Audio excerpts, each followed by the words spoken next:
Ils ont embarqué pour un voyage dont personne ne connaît l'issue. Ce sont les derniers tests pour les voiliers avant le vrai départ de la flottille pour acheminer de l'aide humanitaire à Gaza. Parmi les 44 Suisses qui embarquent depuis la Sicile, Sébastien Dubugnon et Samuel Crétenant. Là, on sait absolument à chaque seconde ce qui se passe là-bas.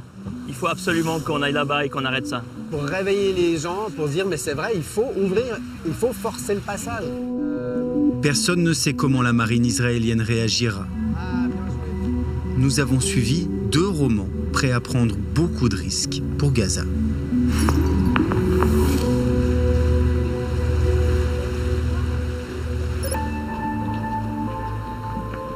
15 jours plus tôt, à 2000 km des côtes siciliennes, Sébastien est encore au travail.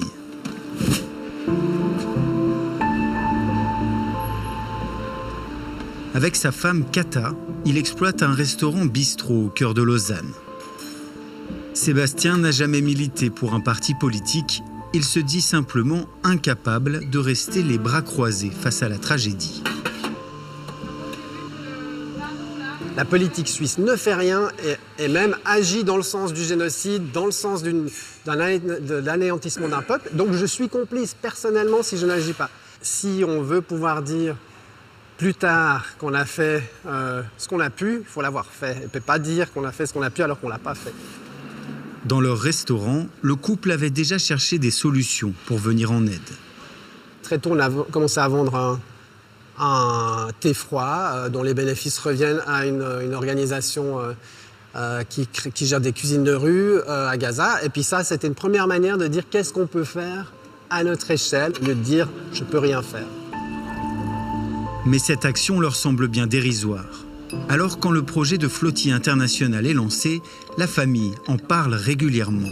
Sébastien pratique la voile. Il navigue avec son père depuis toujours et transmet maintenant sa passion à ses enfants. Sa participation se précise, c'est même sa femme qui l'évoque en premier. Enfin, on ne peut pas regarder ça encore longtemps comme ça. On ne peut déjà plus le regarder depuis plusieurs mois, plusieurs années. C'est horrible. Et puis c'est vrai, c'est un sentiment d'impuissance tellement forte que je pense il faut agir, voilà. Et puis ce qu'on peut agir nous, en l'occurrence Seb, c'est ça. Nous sommes à 15 jours du départ. À ce moment-là, Sébastien ne sait pratiquement rien de ce qui l'attend.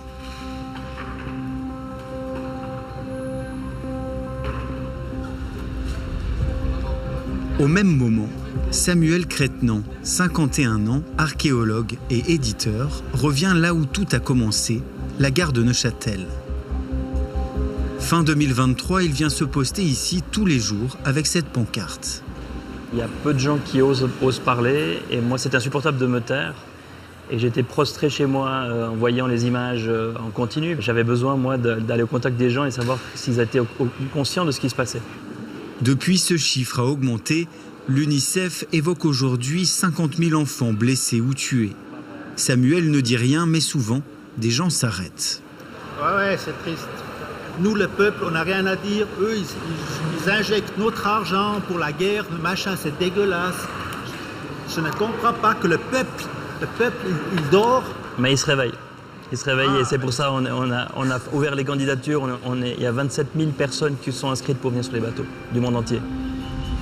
Samuel aussi va embarquer sur un bateau de la flottille internationale. Il connaît déjà Gaza. Il y est allé 2 fois pour son travail d'archéologue. L'année dernière, il entame une grève de la faim pour dénoncer l'inaction de la Suisse. Elle dure 40 jours. Lors de sa venue à Neuchâtel, il interpelle le conseiller fédéral Ignazio Cassis. Bravo, M. Cassis, vous êtes super efficace. Vous êtes efficace dans le génocide par votre complicité. Vous avez du sang et des cadavres sous les mains. Moi, je tiens pas, mais j'ai tellement pleuré, j'ai plus de larmes en fait. Mais sans agir, le fait d'agir et de monter cette flottille, ça me met aussi dans une possibilité de ne pas regarder ça tout le temps. Je suis moins sur les réseaux sociaux et ça me permet d'avoir un semblant d'action. C'est un grain de sable, hein. Mais au moins ça me focalise sur une tentative de solution plutôt que puis sur cette boucherie permanente qui est sous nos yeux. Tout le monde peut y accéder. Samuel n'a pas hésité une seule seconde quand le projet a vu le jour. Il est même devenu l'un des coordinateurs de cette flottille internationale.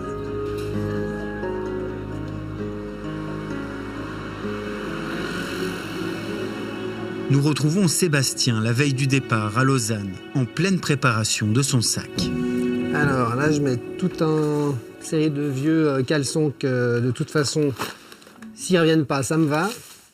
J'ai un pantalon coupe-vent un peu étanche, quelques survêtements chauds, un sac de couchage, des médicaments, du Bepanthen+, des choses comme ça, de la crème solaire.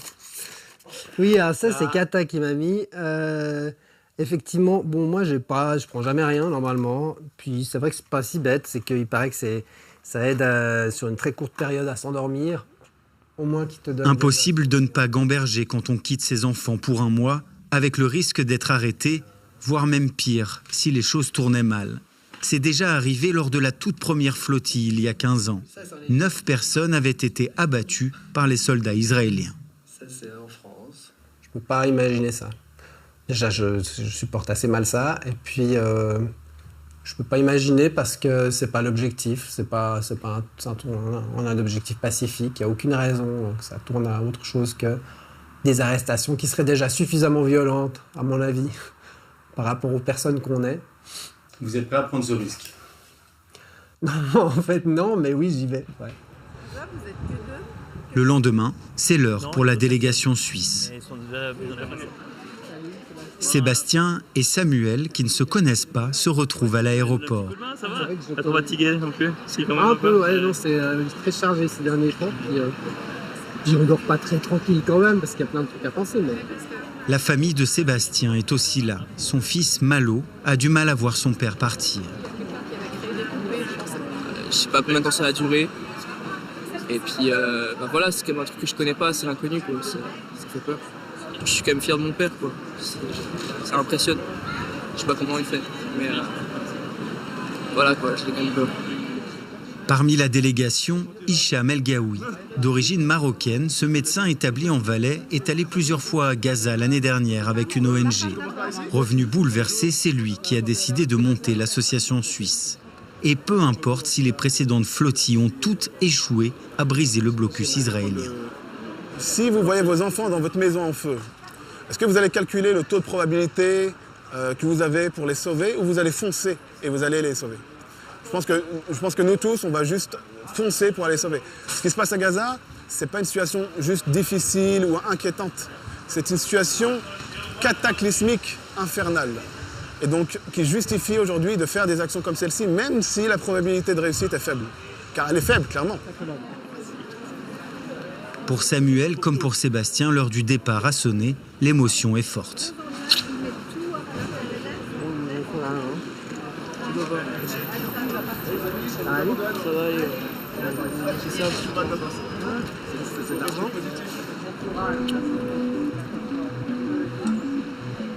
La flottille internationale compte 70 navires et embarque 1000 volontaires. Les premiers ont quitté Barcelone fin août. Ils ont été rejoints ensuite par des embarcations parties de Tunis. Les bateaux suisses, eux, partent de Catane en Sicile, avant de tenter tous ensemble de briser le blocus israélien. Nous sommes à quelques jours du grand départ, à Catane en Sicile. Impossible de voir les bateaux pour des raisons de sécurité, nous dit-on. Tout le monde est nerveux. De mystérieux sabotages se seraient produits par le passé selon les activistes. Le ton est aussi monté d'un cran. Israël accuse la flottille de faire le jeu du Hamas et menace de traiter les participants comme des terroristes. Sur le port, une manifestation de soutien se prépare. Une partie des Suisses embarquant sur la flottille est là. Comment ? Hicham El Gaoui balaye les accusations israéliennes. Est-ce que vous n'avez pas peur quand même d'être instrumentalisé d'une manière ou d'une autre par le Hamas? Non, pas du tout. Nos objectifs sont clairs, nos intentions sont claires, on est 100% transparent. toutes les personnes avec qui on bosse sont vérifiées. Donc en soi, être instrumentalisé, alors la propagande israélienne, c'est clair qu'elle va nous attaquer encore et encore, mais on a tellement de travail avec cette mission que toutes ces critiques, etc., honnêtement, on passe à travers. Aujourd'hui, notre objectif, c'est d'être prêt pour partir délivrer du lait en poudre et des filtres à eau, de l'aide humanitaire. C'est notre objectif. Parmi les Suisses, on repère Jack Sigoven. Ce gestionnaire de fortune genevois devait embarquer, mais cela ne se fera pas finalement, trop exigeant physiquement. J'avais une place sur le bateau. Je crois que c'était mieux réservé à quelqu'un de plus fort et de plus capable que moi. Vous avez quel âge ? 90 ans. Avec sa femme, tous les deux votent plutôt à droite. On ne les attendait pas forcément dans cette manifestation. C'est la première fois que je suis dans une manif et vraiment, je crois que le cas est tellement grave que gauche, droite, c'est rien. Couleur, etc., c'est rien. L'essentiel, c'est être humain pour sauver des vies humanitaires. Samuel, lui, est bien occupé. Avec l'équipe média, il doit enregistrer une vidéo pour les réseaux sociaux. Ça, je sais pas s'il va embêter, mon café. Tu me diras. Elle sera diffusée en cas d'arrestation israélienne. Si je le croise dessus, ça va ou pas? Tu me dis quand je dis. Mon nom est Samuel Crétenant, je viens de Suisse. Si vous regardez cette vidéo, c'est que j'ai été kidnappé par les forces d'occupation israéliennes contre ma volonté. Dites à mon gouvernement de mettre fin à sa complicité avec Israël et d'agir pour ma libération. Stop génocide. Tous les jours, les participants suivent des formations obligatoires à la non-violence, là aussi dans un lieu tenu secret. Mis en situation quotidienne, le programme est intensif. À 100 km de là, proche de Syracuse, Sébastien, le cafetier lausannois, lui, a une mission spéciale. À côté des méga-yachts, il monte la garde des bateaux suisses cachés dans cette marina.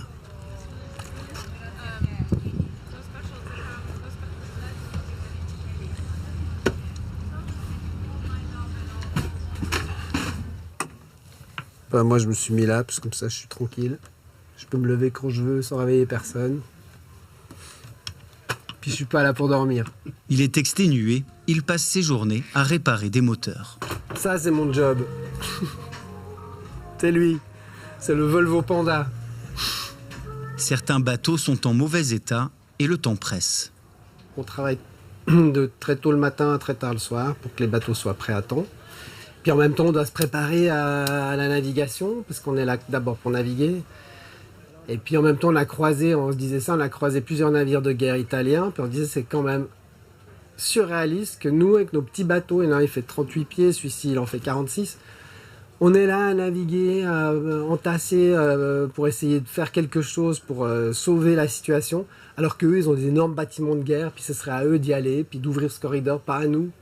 Il y a quelque chose d'absurde qu'on fasse ce job alors que c'est pas à nous de le faire. Bah oui, j'aimerais bien retrouver ma famille, moi.